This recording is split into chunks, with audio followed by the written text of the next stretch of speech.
ഇറാനിലെ പ്രക്ഷോഭം കെട്ടടങ്ങിക്കൊണ്ടിരിക്കുകയാണ്. ഇറാനിലെ പ്രക്ഷോഭം കെട്ടടങ്ങുമ്പോൾ ട്രംപിനെതിരെ പ്രക്ഷോഭകർ തിരിഞ്ഞിരിക്കുന്നു. ടൈം മാഗസിനാണ് ഇത് റിപ്പോർട്ട് ചെയ്തിരിക്കുന്നത്. പ്രക്ഷോഭകർ പറയുന്നത് ട്രംപ് തങ്ങളെ വഞ്ചിച്ചു എന്നാണ്, തങ്ങളെ വെറും ചാവേറുകളാക്കി എന്നാണ്.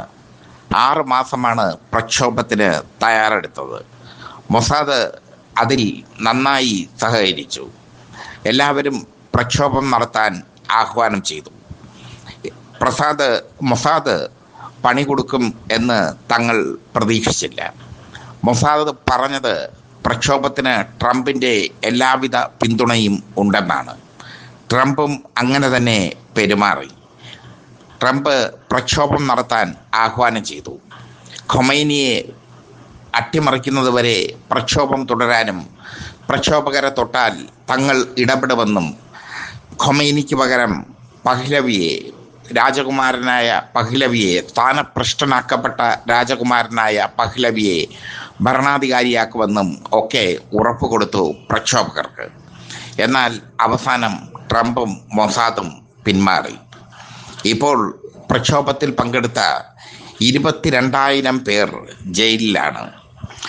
15,000 പേർ കൊല്ലപ്പെട്ടു. ഇതാണ് പ്രക്ഷോഭകർ പറയുന്നത്. ടെഹ്റാനിൽ 22,000 പേർ ഇപ്പോൾ ജയിലിലാണെന്നാണ് ടൈം മാഗസിൻ റിപ്പോർട്ട് ചെയ്തിരിക്കുന്നത്. 15,000-ഓളം പ്രക്ഷോഭകരാണ് ഇറാനിൽ കൊല്ലപ്പെട്ടത്.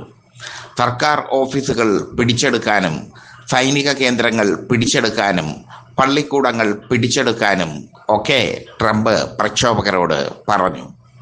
പ്രക്ഷോഭം നടത്തുമ്പോൾ അപ്പുറത്തുള്ളത് ഖൊമൈനിയാണെന്ന് ട്രംപ് ആലോചിച്ചില്ല.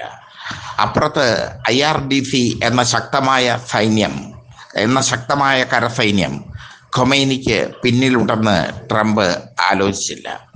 ഖൊമൈനിയും ട്രംപും നെതന്യാഹുവും പറയുന്നതനുസരിച്ചുള്ള ചാവേറുകളായി പ്രക്ഷോഭകർ മാറി.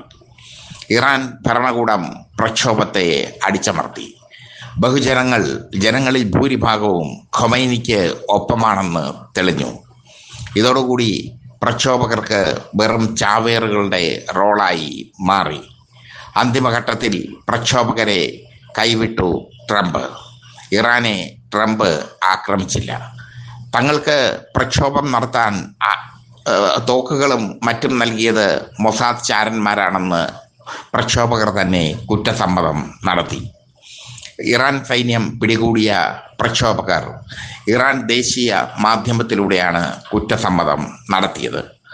ആസൂത്രിതമായിരുന്നു പ്രക്ഷോഭം എന്ന് ഇതിലൂടെ വ്യക്തമായി.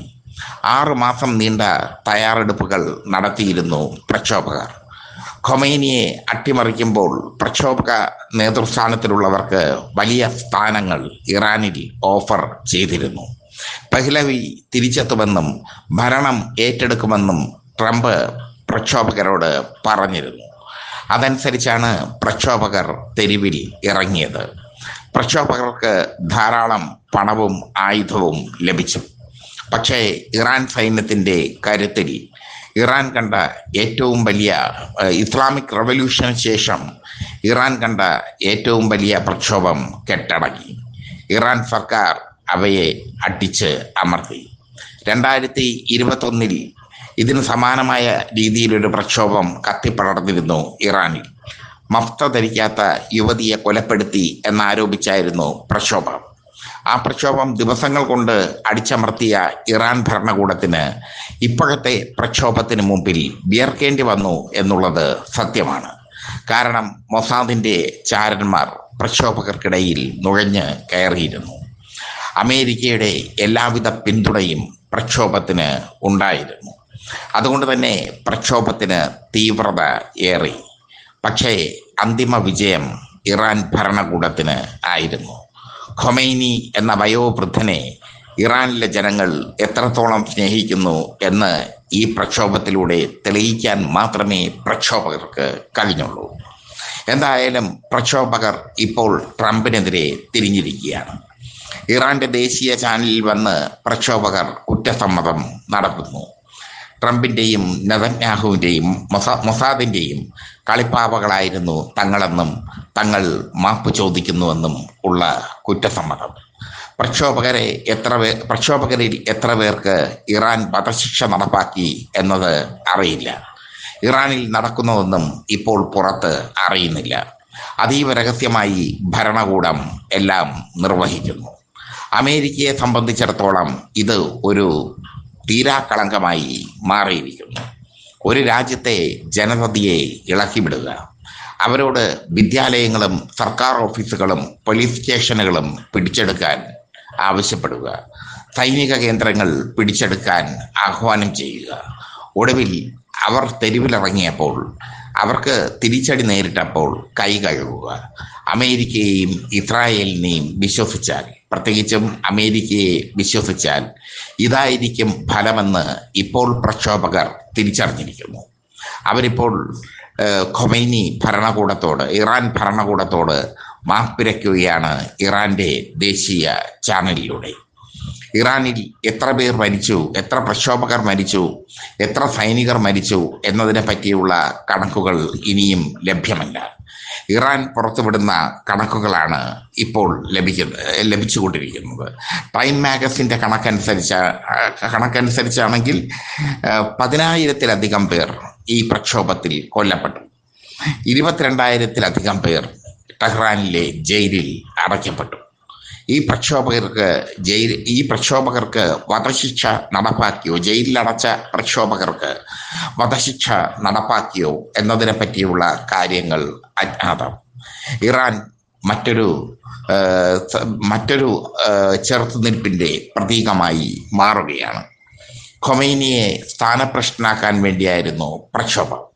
പകരം അമേരിക്കയിൽ ഒളിവിൽ കഴിയുന്ന, അമേരിക്കയിൽ അഭയം തേടിയ ഇറാനിലെ കിരീടാവകാശി, ഇറാനിലെ രാജകുമാരൻ പഹ്ലവിയെ കൊണ്ടുവന്ന് പ്രതിഷ്ഠിക്കാനായിരുന്നു ലക്ഷ്യം. പഹ്ലവി പ്രക്ഷോഭകരോട് പറഞ്ഞത്, പ്രക്ഷോഭം നടത്തിക്കൊള്ളൂ, അമേരിക്ക പിറകിലുണ്ട് എന്നാണ്. താൻ വൈകാതെ ഇറാനിൽ എത്തും എന്നാണ്.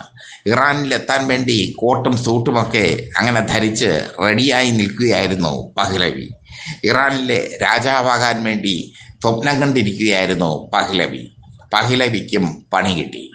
അവസാന നിമിഷം ട്രംപ് യുദ്ധത്തിൽ നിന്ന് പിന്മാറി. ഇറാന്റെ കരുത്തിന് മുമ്പിൽ, അവരുടെ ചങ്കൂറ്റത്തിന് മുമ്പിൽ പിന്മാറേണ്ട ഗതികേട് ട്രംപിന് ഉണ്ടായി. ഇപ്പോൾ ആർക്കാണോ ആയുധം കൊടുത്തത് അവർ തന്നെ ട്രംപിനെതിരെ തിരിഞ്ഞിരിക്കുന്നു. ഇറാനിലെ പ്രക്ഷോഭകർ പറയുന്നു ഒറ്റക്കെട്ടായി, ട്രംപ് തങ്ങളെ വഞ്ചിച്ചു, ട്രംപ് ചതിയനാണ്. ട്രംപിനെതിരെ വധഭീഷണി വരെ മുഴക്കുന്നുണ്ട് ഇറാൻ ദേശീയ ചാനലിൽ അറസ്റ്റ് ചെയ്യപ്പെട്ട പ്രക്ഷോഭകരുടെ കുറ്റസമ്മതത്തിൽ അവർ ട്രംപിന് വധഭീഷണി മുഴക്കുന്നുണ്ട്. എന്തായാലും ഇറാനെ തകർക്കാനുള്ള ട്രംപിന്റെ ശ്രമം പാളി, പ്രക്ഷോഭം കെട്ടടങ്ങി.